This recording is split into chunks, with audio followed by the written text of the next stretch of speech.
Hello and welcome back to the channel for another Jurassic World Evolution 2 video. So as you can see here, I built this just before recording. It's the viewing gallery that I was planning on doing, and I connected it up with the park tour. So yeah, that's on the Pyroraptor pen that we built in the first episode. And of course we had this enclosure we built in the last episode. But today I'm getting to work on another carnivore enclosure, and this time it's the Dilophosaurus with the new variant. Or is it? I think it's just a skin, isn't it? But yeah, the new skin Dilophosaurus. Removed a fence there, so a jeep could get through easier. Well, I hope that's the case anyway, I'm not sure.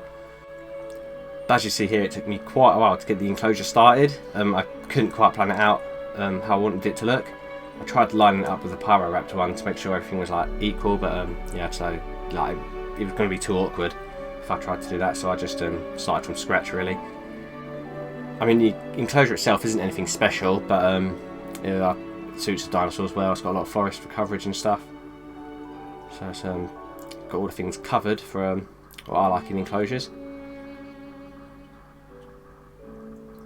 So there we go, that's the main outline all sorted out. So of course we add all the trees now. I wanted to make sure I did quite a bit of forest in this one because I always think Dilophosaurus is a dinosaur like hiding trees. I also decided to add a little hill in the middle, and of course I raised the terrain right at the back there. Then of course add in the watering hole. Oh wait, I lowered it a bit there, then I added the watering hole. And of course smoothed all those horrible edges out. Can't stand that when you get those like the edges and they're really sudden.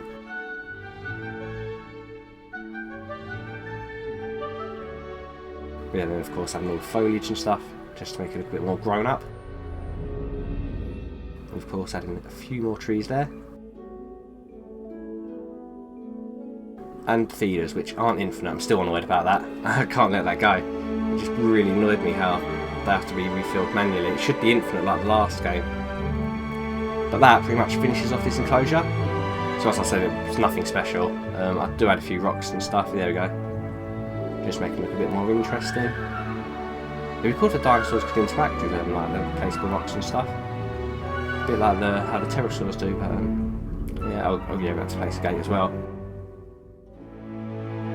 I then got to work on the important part of this exhibit, the actual dinosaurs. So yeah, just editing all the genes and stuff. I always do that. I don't know why, it's sort of like a force of habit, just to get rid of all the negative genes.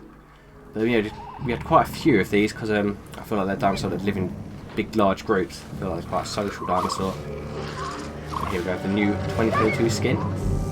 The skin itself isn't hugely different from the original, but I thought might as well add it when it's in the film, so it'd be cool to have, and it's also one of my favourite dinosaurs in the films. This dinosaur, the Dilophosaurus, has a distinctive neck frill it can expand when it senses danger. It's also been known to spit into the eyes of its prey, blinding it before it goes in for the kill.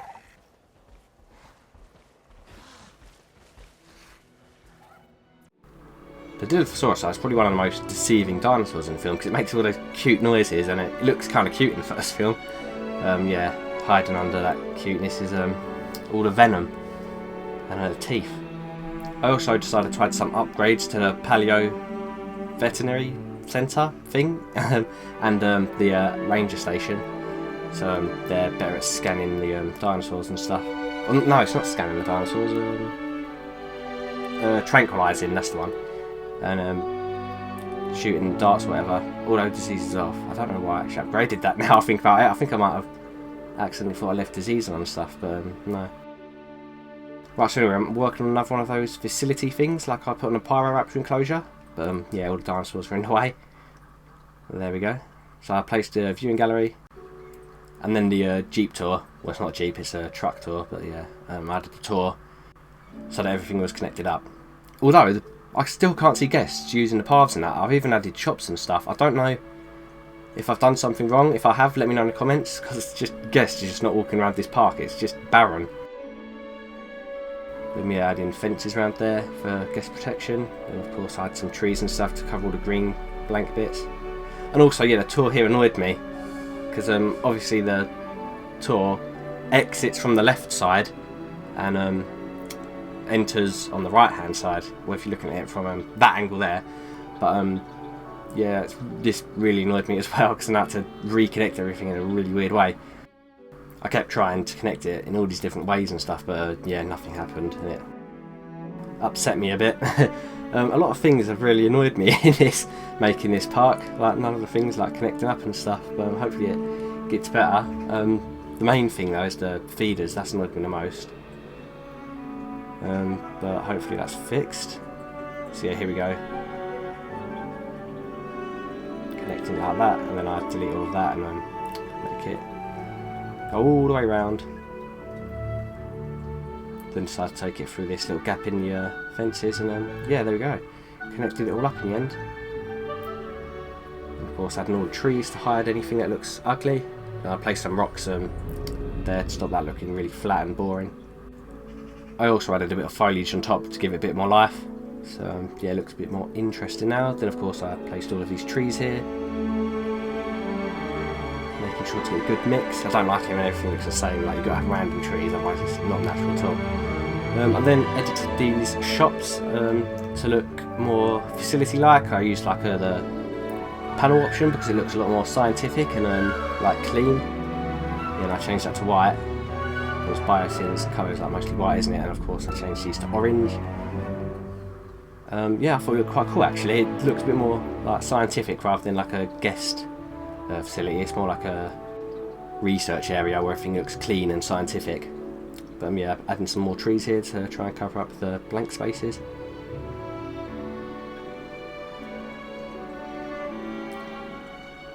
Yes, there's a little look at that there. Of course, some live footage of our Dilophosaurus.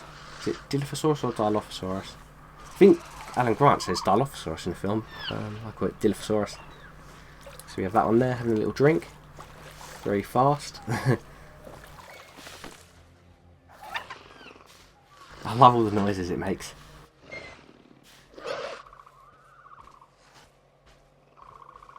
It's like all the whistling noises.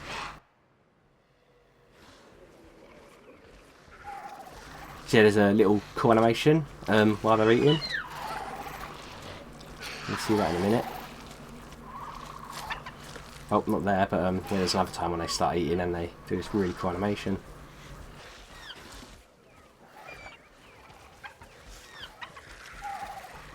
So I think it's these two. There we go. I love that. Could be one of the most iconic things from the film. And then we have these two doing the same thing, but yeah, doing their little social animation.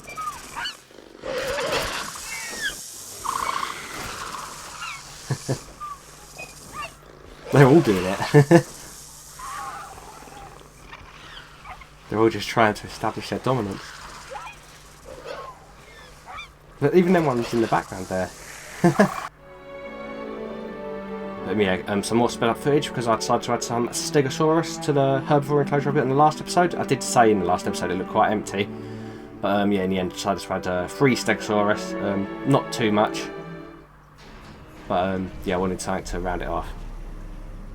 I actually managed to find a colour I quite liked. Now, normally I don't like the Stegosaurus skin, but I found this one really good. It's got like the yellowy green face and like the yellow plates on its back. Yeah, really cool looking Stegosaurus. My name is George Lambert. Now, you think... I also had a bit of an issue with the Stegosaurus. Like, this is when I finished recording and I was like capturing the thumbnail images. The Stegosauruses killed the Nasutoceratops. They killed a couple of them. Yeah, that was really weird. I turned the fighting and stuff off, so hopefully that sorts itself out. But I thought if no injuries and no death was allowed, they wouldn't kill each other. But well, there it is. Also, I don't know if you just saw there, but I named this Dilophosaurus Dennis. It's quite a fitting name after Dennis Nedry. Yeah, a bit ironic. Yeah, I named one of the Stegosaurus after a character in the Jurassic franchise as well.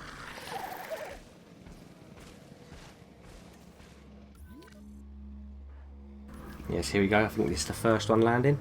Asset has been delivered.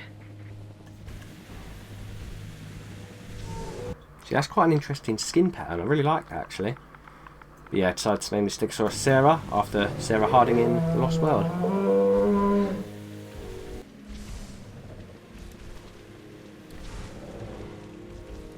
Asset transported. So So here we have the other two Stegosaurus just landing, and yeah, I'm hoping that these don't kill any more of my dinosaurs. I know they don't get along with the ceratopsids, but I thought in sandbox it would be okay. But yeah, turned all the settings and stuff. But yeah, as you saw, there's no one using the paths, no one there either. It's mystery. Like, my park's rated 5 stars, and there's no people on any of the paths. So yeah, really don't know what the problem with that is. If you know, let me know in the comments. But that pretty much wraps up this video. Be sure to stick around for the cinematics at the end. And yeah, thank you for watching. Suggestions are welcome. And if you don't mind, maybe leave a like and subscribe. But yeah, thank you, and see you later.